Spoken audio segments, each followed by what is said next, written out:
Hello, ladies and gentlemen. How are you today? My name is Dr. Kristopher Alexander, and I am known as the professor of video games at Ryerson University in Toronto, Ontario. Let me stop this Twitch stream right here so that I can not hear myself coming back to myself. All right. So for those of you who are in the Twitch chat right now, I can see the Twitch chat. So feel free to send me some love and I'll be able to get some feedback from the other ones, the other YouTube and the Facebook momentarily. If you're in the Twitch chat, show me some love. Give me some pog champs. What's up? Is there anybody in the Twitch right now? All right, we'll wait for it. Okay, so it is my utmost honor to be here. Thank you all for having me and taking the time to engage in this medium with me. I want to get this party started right off the bat because I don't want to run out of time, and y'all probably have quite a few questions. So let's get this party started. So what are we going to talk about today? Well, brilliant storytelling in video games. What would that mean? What does it mean? Why are video games so captivating? What is it about these games that keep drawing people toward the medium?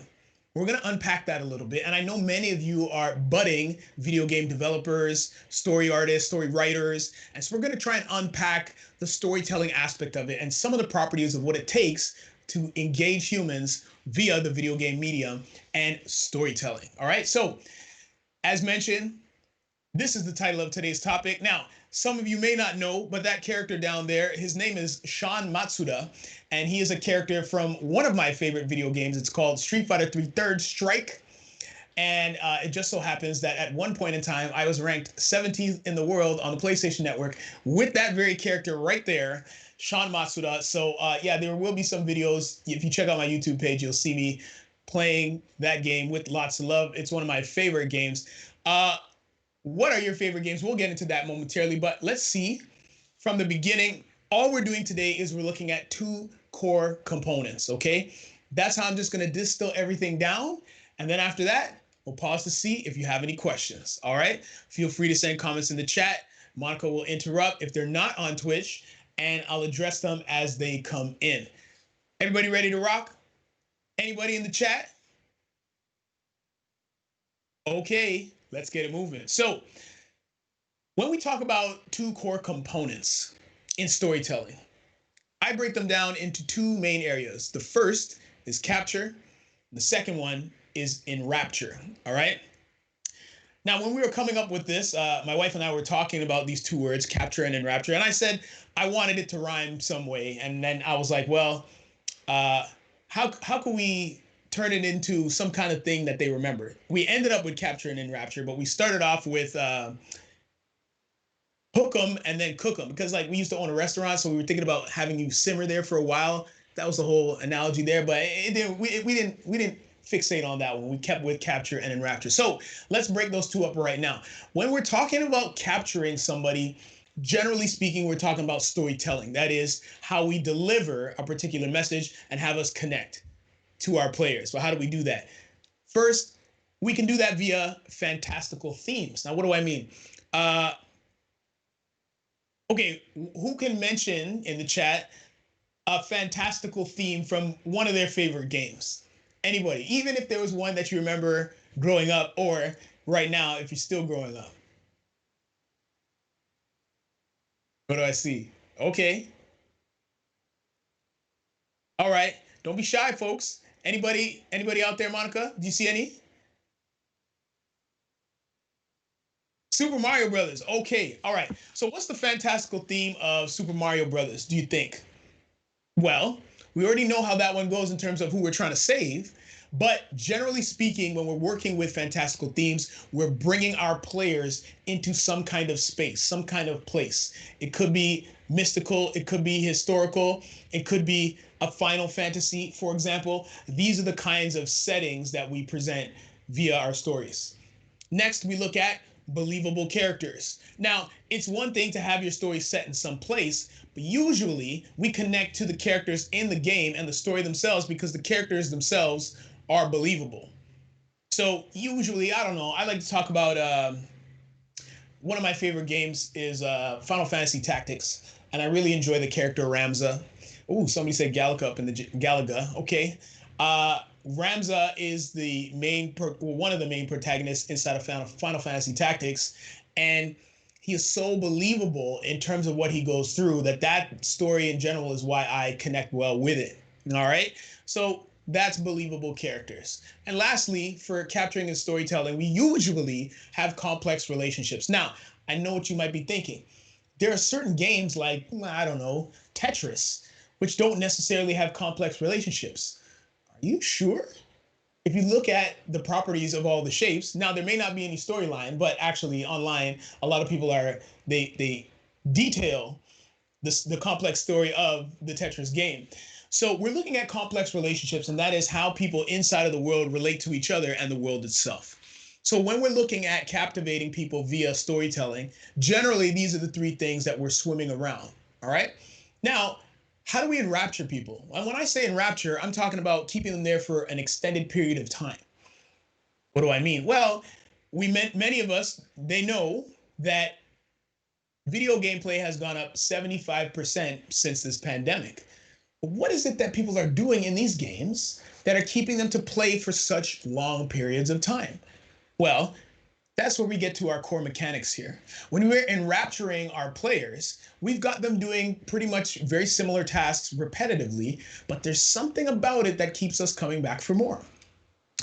You usually see spatial navigation. That comes in the form of walking around, or even in some puzzle games, moving certain things around a particular space. We saw a lot of popularity with Candy Crush, for example, and other puzzle type games, but a lot of that is just organization and navigating space correctly via algorithm in order to get that feeling of, yes, I matched 3, I matched 4 or 5, right? That's what we're talking about when we look at spatial navigation. When we look at resource management, which is next, a lot of the games that we like and gravitate towards have some kind of resource management. There's some kind of limit, whether it's how many times you could try, whether it's how long you have until an experience ends.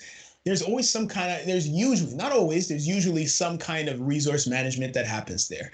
Are there any games, and feel free to toss it out in the chat, where you are constantly dealing with resources? Anybody? Okay, so what you Looks like we have Minecraft. Minecraft? Oh, that's great. Oh, wait, hold on. Did you say that on purpose, Monica? You know that Steve and Alex were just announced as the next characters in Super Smash Bros. Ultimate? Anyway, that's incredible that you say that. It's all about resource management inside of Minecraft. And one of the top games right now is Minecraft. And even if you look at other games like Fortnite, if you look at other games like Fall Guys, if you look at other games like, well, I don't know, Street Fighter, it's a lot about resource management, whether it's in the power meter, whether it's in your own inventory, but we're looking at how we navigate those resources. And there's sometimes that stress and pressure there that keeps us coming back for more repetitively, as mentioned earlier. And then finally, we have social and role play. There's a lot of social aspect to games. That is, we talk to people in game, but sometimes we talk to people outside of the game about who and why we talk to in games. And the role play that we take on in games helps us immerse, helps us become one with the narrative, the story, the world, and all those other parts of storytelling. But you'll see that most games, they waver back and forth between captivating humans and enrapturing them via their core mechanics. So storytelling and core mechanics. Are you with me so far? Yes, no, maybe so. I haven't seen. Okay. All right. All right. Let's keep it moving. We have a little game that I'm going to play with you. But first, I guess some people, I'm asking once again, what types of games are you playing right now? What Looks like games, we have folks? Animal Crossing. Somebody said Animal Crossing? Ah, okay, okay. How many hours are you in Animal Crossing? What they say? They didn't say how many hours yet. Okay, okay, all right. So if you look at what other games, not just Animal Crossing, folks, I need that chat energy, yo. This Here, Zelda, World, Zelda, okay, World of Warcraft. okay. World of Warcraft. This I am not familiar with. Overwatch. Ooh, all right, okay, okay. We got some players up in here. Yo, which chat is this? YouTube? We're getting some on YouTube. Okay, Mario, okay. Sonic, Animal Crossing 300 plus. All right. Okay. Fantastic. So a lot of these games that you mentioned, I do play. So even even though you're joining this particular session to learn about complex and storytelling and capturing and enrapturing, I will tell you right now that you know most of this stuff already. And I would also argue that even if you have never played a game before, I could show it to you and you'd be able to tease out exactly how it works. How are we going to do that? Ladies and gentlemen, let's play a game. Okay, I'm really going to need your help on this one, otherwise, it's not going to work. Ladies and gentlemen, who can tell me what this is? What's the chat saying?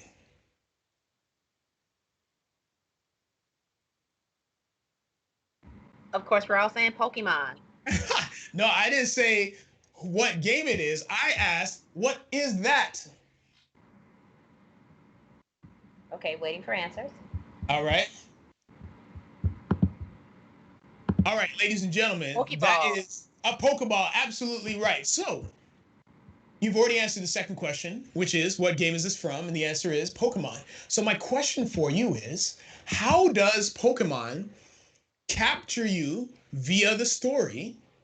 And then how does it enrapture you via its mechanics? For those of you who may not know, all right, let's watch some footage while we answer this question. So, who is the main character in the Pokemon series?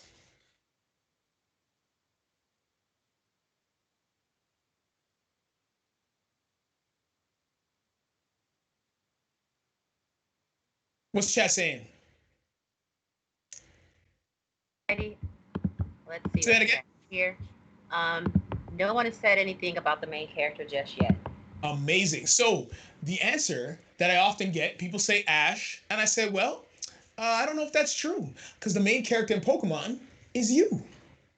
Now, how does it take place? You get some, you get a Pokedex, you get your first Pokeball, and you have to go out and complete some kind of mission. The story attempts to immerse you by putting you directly in. That's how the story actually creates you. That's how it captures you. Pokemon pun intended. All right. Now, the second question is, how does Pokemon enrapture you via its core mechanic? There are pretty much 3 or 4 main things in Pokemon that you're doing repeatedly over and over and over again. What are those 4 things, ladies and gentlemen? It's like we're catching them all. Okay.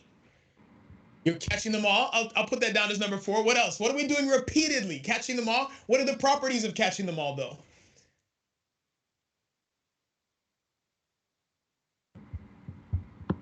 Still waiting to see if we get anything on the 3 streams. All right. So, Battle, capture, explore. We have okay. Nelson. There it is. Battle, capture, explore, and repeat over and over and over again, ladies and gentlemen. But what's critical about it is that our players, us, we don't usually get tired of that. But what is it about it that keeps us going? I would argue it's the story. So we're constantly weaving in and out of capturing via story and then enrapturing afterward. All right. So that's just Pokemon. Are you with me? Oh, yeah. Oh, okay. I see you, Hawk. Exploring. That's great. All right. Now you're in here. I can see you. I can see you up in here, Hawk. Let's keep it moving. So let's move on to the next part of our game, folks. Who can tell me what this is? Any ideas?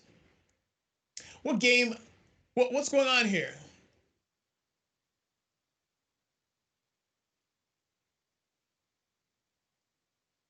All right. Looks Oh, like it's lightsabers. people are Battle. saying, say that again.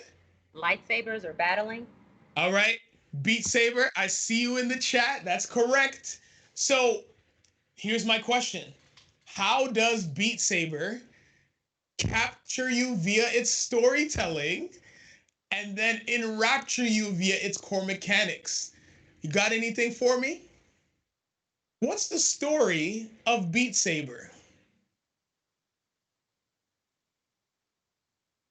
This one's tricky. But those of you who don't know, before you answer, why don't we watch and listen to some gameplay? Here we go.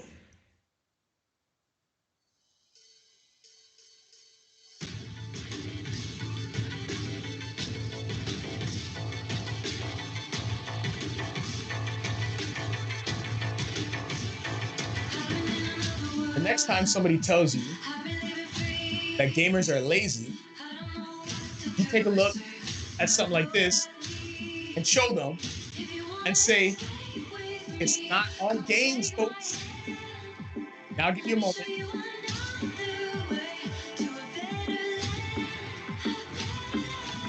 Hold.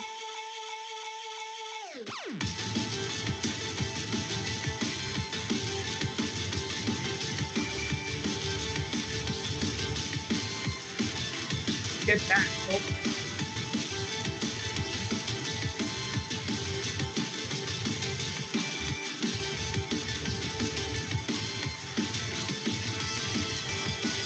So usually what I tell folks at this point in time is when I say storytelling, I never actually said whether or not these stories needed to be complex. What's the story of Beat Saber? Oh, somebody says it's Dance Dance Revolution with Beat Sabers. So what's the story though? It's fairly simple.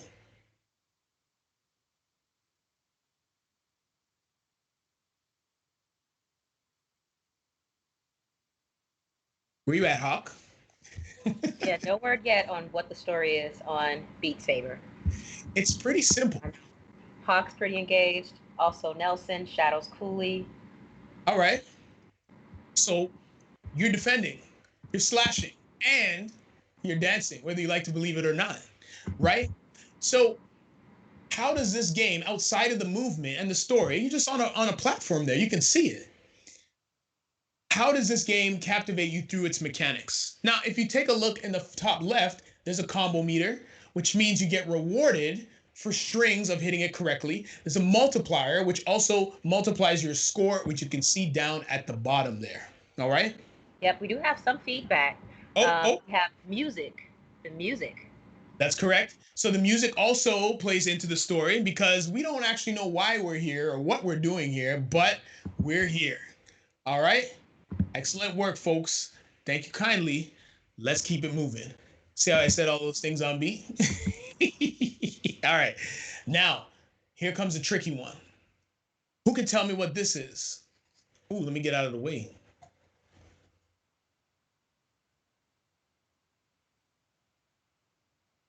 Slide over here. Who can tell me what game this is as I slide across the screen? Anybody? Now, this is a complex one. This is a complicated one. Looks like a puzzle. I will tell you that this game, I do use it to teach in the classroom complex storytelling. This game contains absolutely no dialogue, lots of sound effects, and incredible music, but it's a puzzle game that only involves a mouse and clicking. Also, it was built by only one individual, and it took this individual roughly 6 years. Anybody before I reveal the answer? I guess it's tricky because you can't take a screen capture of this. Well, I guess you could and then toss it up into a search engine and be like, hey, yo, what is this? I'll wait a couple of seconds. Myst. Ooh, that's a good guess. Ooh, Myst. What? How you guessing Myst? Amazing. No, it is not Myst. I love that question though. It looks like a bird trying to eat an apple. It looks like a bird trying to eat an apple. Somebody says tiles. I see you, Nick. Thank you.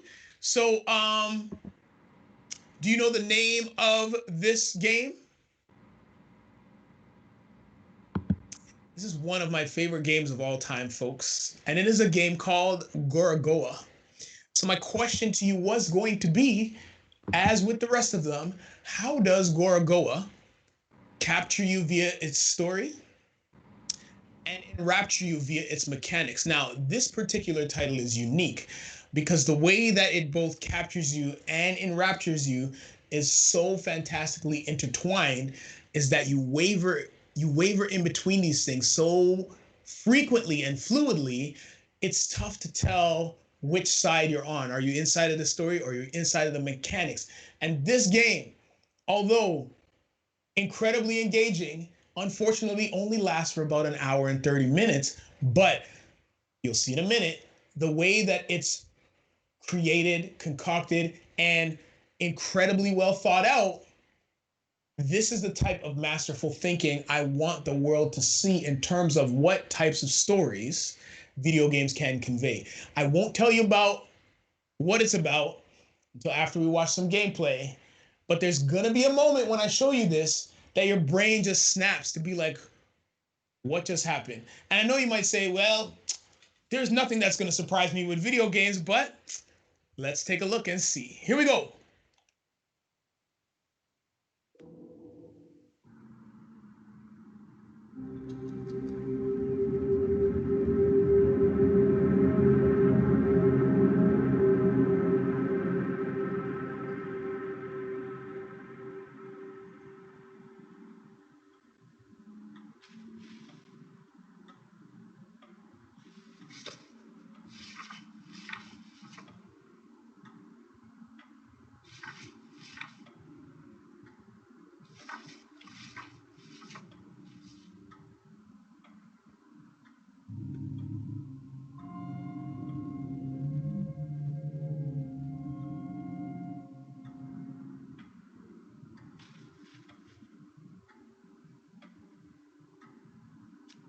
Simple dragging and clicking, folks.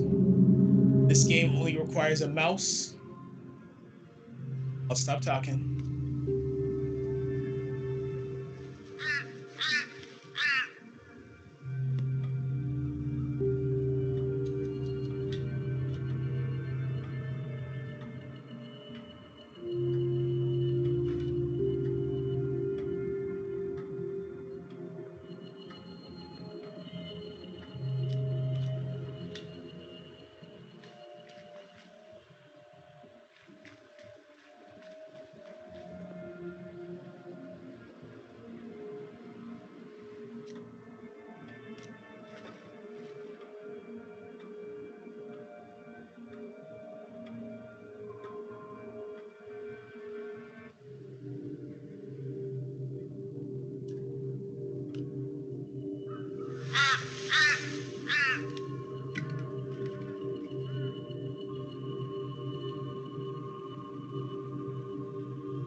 That was the moment right there, folks. What's critical about this game is that it's about hard times. It does touch on poverty. It touches on loneliness. It touches on depression without text and without words and without spoiling too much. Absolute masterpiece. Ladies and gentlemen, these are the types of experiences I know you're capable of. Watch it a little bit more.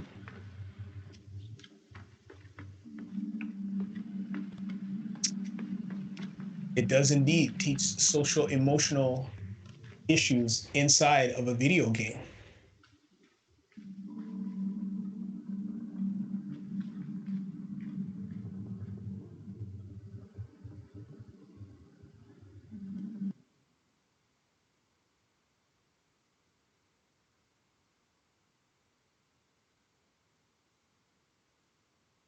So, ladies and gentlemen, without spoiling, I see that.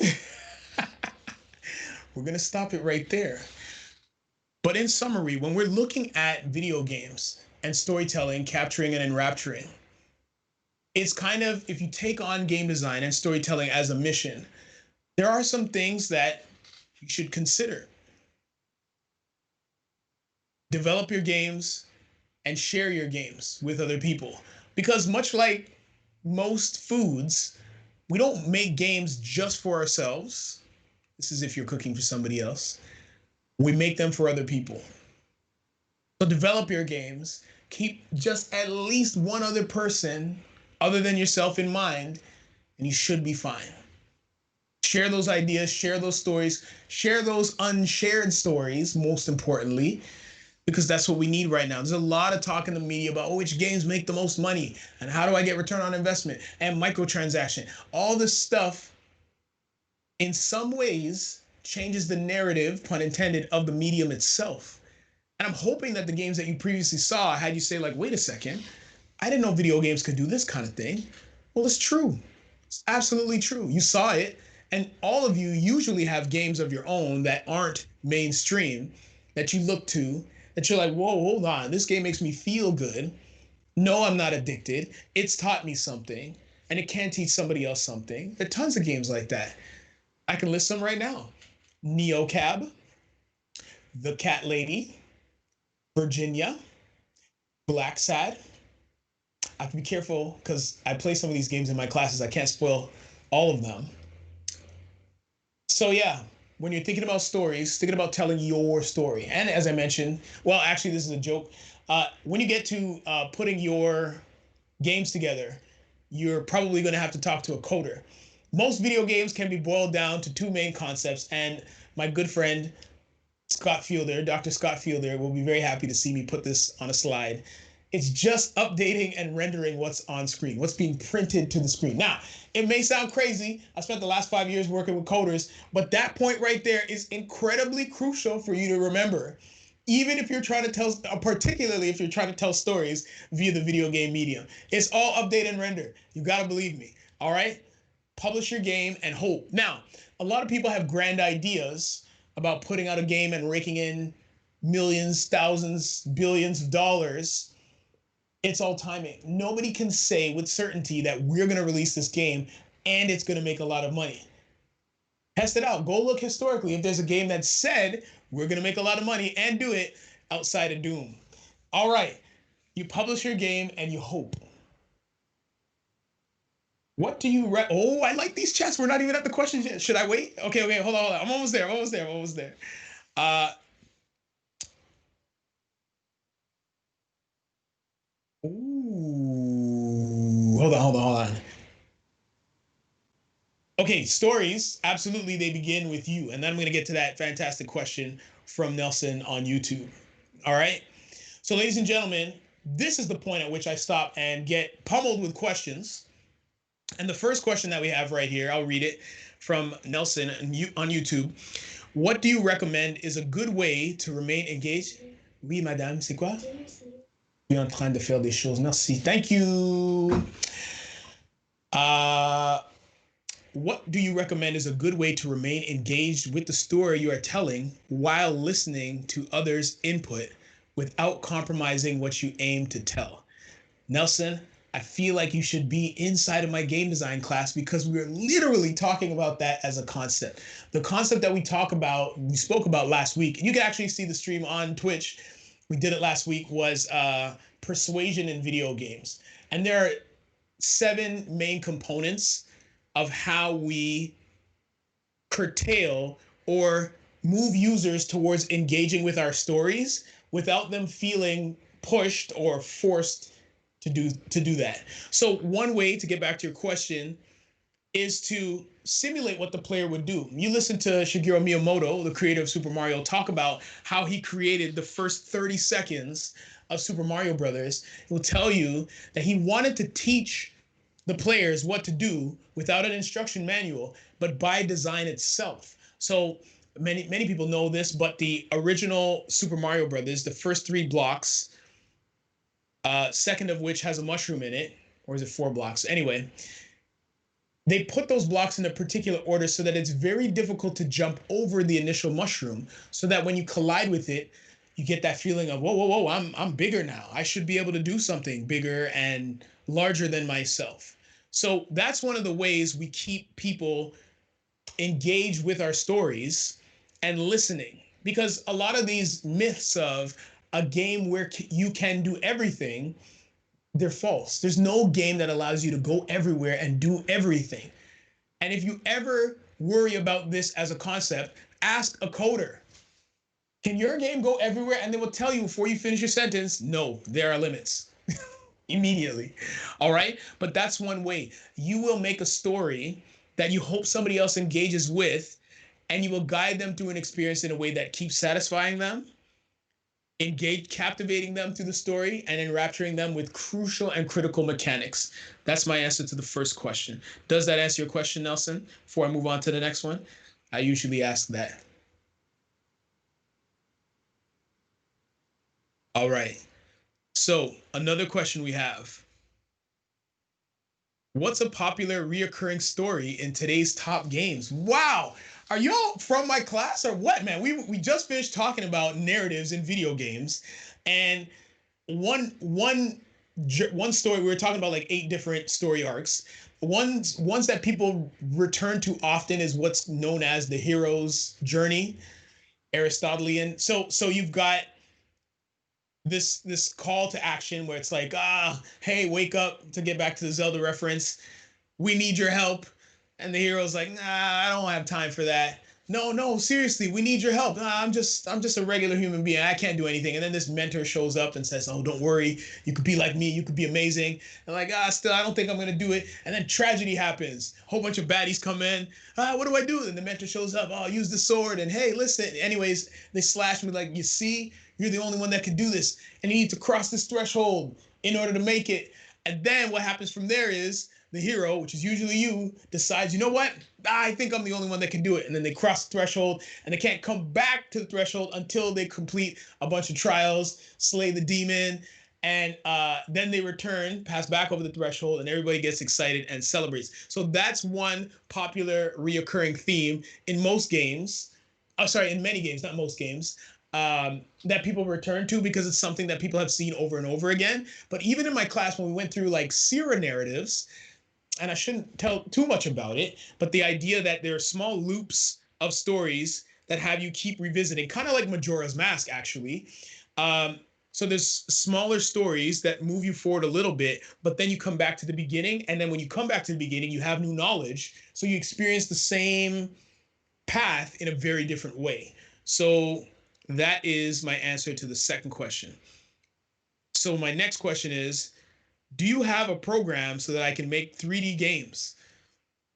Do I have a program? Well, I have a list of programs that might be able to help. One, since I'm also streaming on Twitch, I will say Amazon's Lumberyard, which is built on the Crytek engine, the Cry engine rather. That's available and can create 3D environments. There's also the popular Unity engine, which functions C sharp.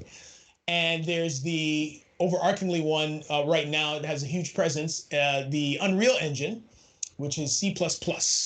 So all three, well, many of these have robust online tutorials to get you started. And with the Unreal Engine, there's even an online school where you can take and get certification from Epic Games themselves with regard to how to use their engine. And they even have dedicated courses, lanes for the type of game that you're interested in making. Tons of tutorials online. If you ask me again, who would you recommend? I can get into that as well. What is my next question? How do you decide who your audience is? Adult, young kids, teens? Great question. Well, the average age of the video game player and esports enthusiast ranges between 18 and 35 years of age. So most people currently are trying to tap into that demographic, but that's not necessarily the question you could ask yourself in addition to what story do I want to tell. So, for example, let's say you wanted to make a game for teens.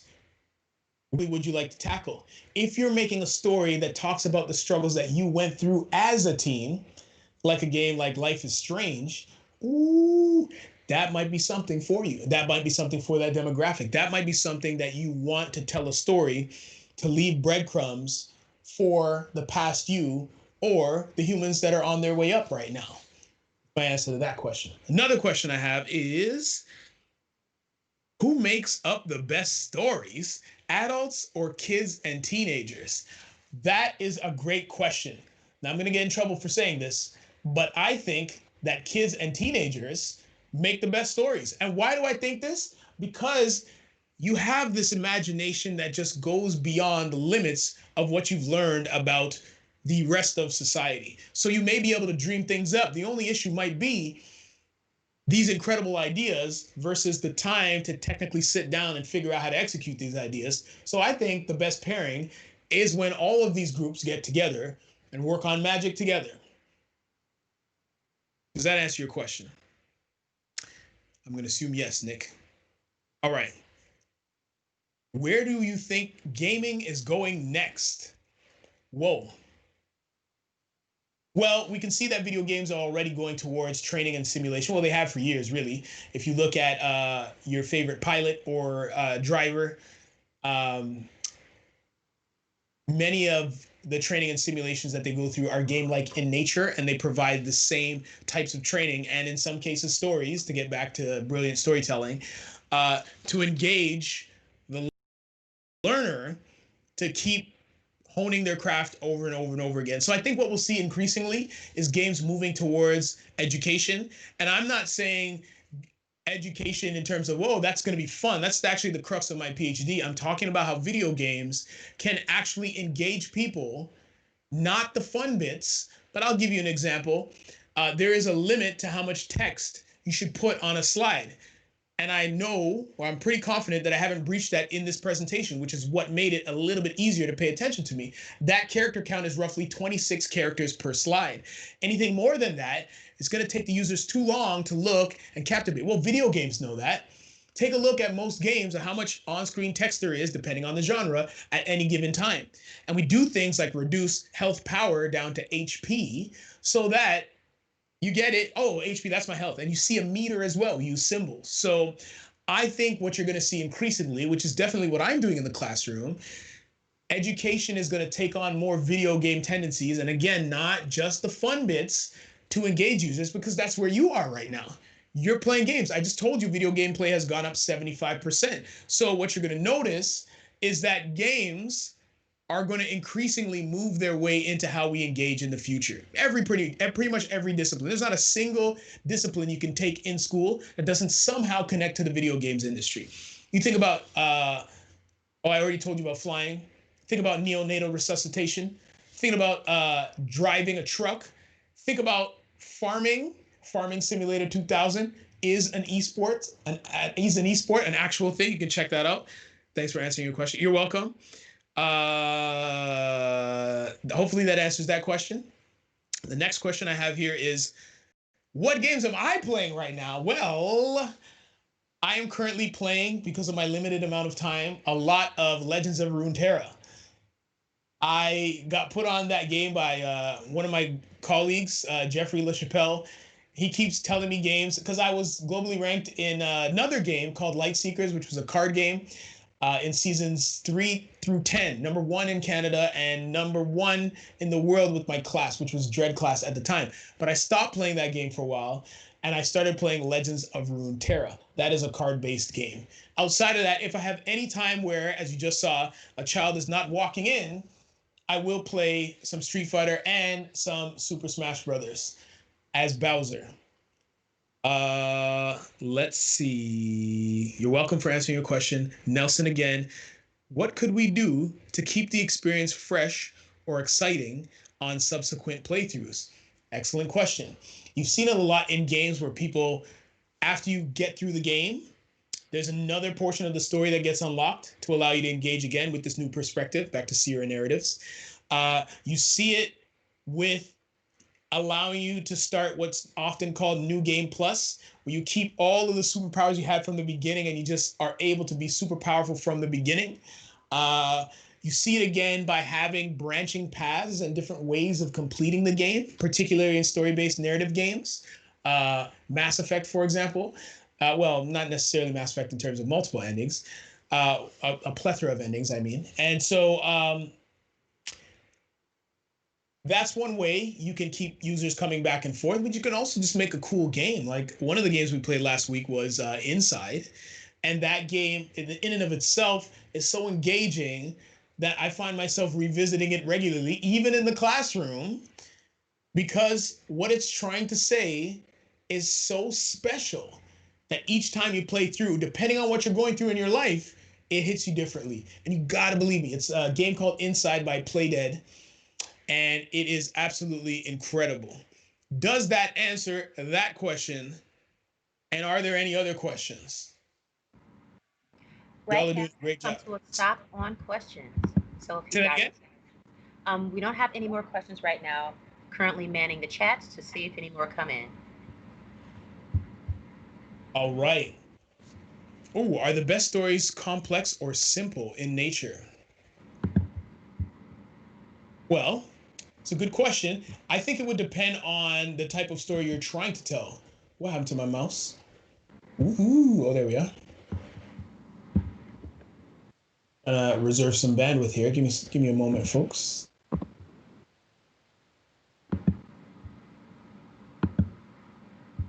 Ooh.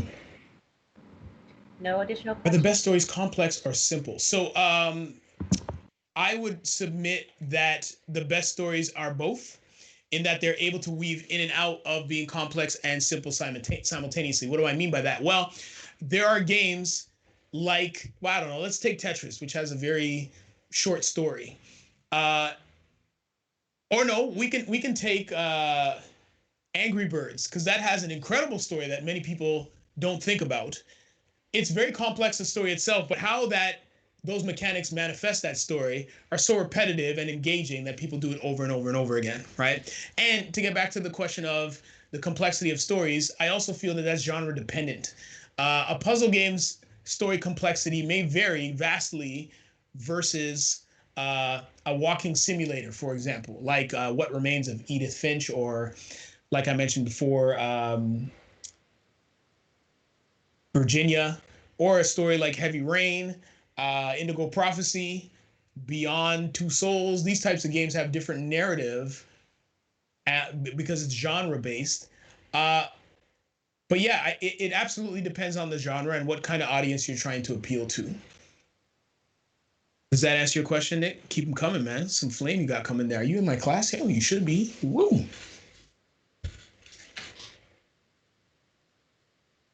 All right. So, ladies and gentlemen, there is one section Looks like here. there's one more question. Oh, you got one more? Okay. Just dropped into, it's from YouTube, it's from Nelson. He says, this might come down to developer preference, but have you seen a game where it contains branching paths and yet they are all canon, meaning there's not a right path? So have I played a game? Oh yeah, yeah. It's called well, nah, not really. Sometimes they curtail down to the end. Nope, can't say that one either. They're all canon? Woo! I haven't seen all of them be canon.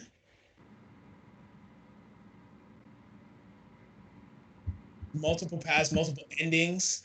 Persona 4, a little, but they're not. Well, yeah, it depends. Danganronpa, nah, no, no. Uh, Natural Doctrine on the PSP and the PlayStation 3 does have branching paths and permadeath. Um, so in that game, there was no right path. Bioshock Infinite, okay, wonderful. Hey, I can see the other chats. That's incredible. Um, yeah, yeah.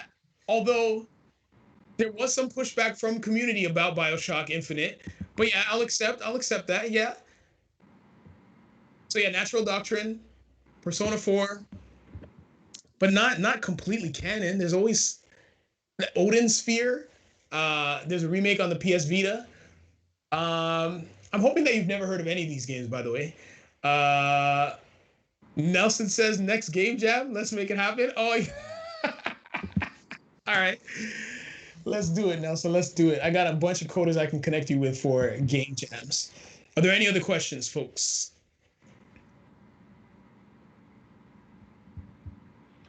No, that's it. Sweet. Nelson suggests checking out Natural Doctrine. Who said that? Me? Nelson. He said he'll check it out. He was telling me to check it out. Oh, he's gonna go check it out. He said he'll check it out. Yo, that game is not easy. All right, I went through that game for 48 hours and then got frustrated at the end. I told my students and they booed me and said, Chris, you never give up games. How could you do that? So I started again and put in another 48 hours and then beat it on the hardest difficulty. That's another random thing. I like to play games on the hardest difficulty because they last longer, folks. That's how you can save on money. Play games on the hardest difficulty. Any other questions? No, that is it. If you like, we can start to wrap up. Okay. Thank you so much for your time and respect and engagement. We cannot do this without you. Thank you to X Prize for having me. There is a brief announcement that is to happen near the end of the stream. I think that's over to you, Monica. Hold on, let me see. Oh, that's. Hold on, I should leave that up there for a minute. Oh yeah, we can definitely come back to it. I can definitely come back. Sorry about that. Let me. Yep, no worries. But what we wanted to tell you guys about, in conjunction with this great workshop we had today about brilliant storytelling in games, we want to encourage you, if you're 10 to 18 anywhere in the world, to compete in our Cold Games Challenge. We have this great opportunity to be able to incentivize youth across the globe, ages 10 to 18, to create a video game. You can create a 5-minute playable game, or you can even create a written game design, turn that in, and you get to win $1,000 USD, which is really, really great. At X Prize, we want to incentivize our challenges for youth in the same way that we incentivize the larger prizes for our company. So the website is coldgameschallenge.org. Submission deadline is October the 14th. Feel free to reach out to us. You can email us at xpconnect@xprize.org. That's xpconnect@xprize.org. And once again, visit the Cold Games Challenge website. Look around, see the options we have. Great options to be able to win in over 30 tracks. So we're really excited to be able to bring this opportunity to youth around the globe to be able to create a video game. You know, everything in your mind, your imagination, you can put it into a video game, and you can make a playable game. It's about 5 minutes of gameplay, or do a written video game design where you literally type out in a proposal type of format what your video game is, what you have to achieve, what you'll do. And we're excited to bring an opportunity for you to be able to learn principles of video game development, design, computational thinking, and project-based ways of working together to be able to create video games. We also play them, but we want to also make sure that we're moving to the arena of becoming creators as well. Video game doesn't have to be, as a creator, a hard thing. It's very easy. We problem solve every day, because when you're in a video game, you're pretty much problem solving to get to the end, to get to the goal. So we're really excited. And once again, visit codegameschallenge.org to learn more about the challenge. Our submissions for youth 10 to 18 across the world are due October 14th. And if you have questions, you can email us at xpconnect@xprize.org. And Dr. Alexander, I know you had the bibliography you wanted to share, so feel free. I have to go back. Give me 1 second. Mm-hmm.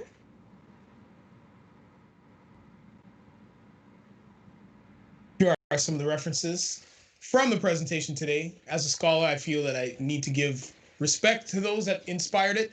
Yeah, if any of you want to connect with me, I'm known as Video Games Prof on all platforms. Thank you all for coming. It's been an honor to have you here. And yeah, reach out to me on social media if you have any questions.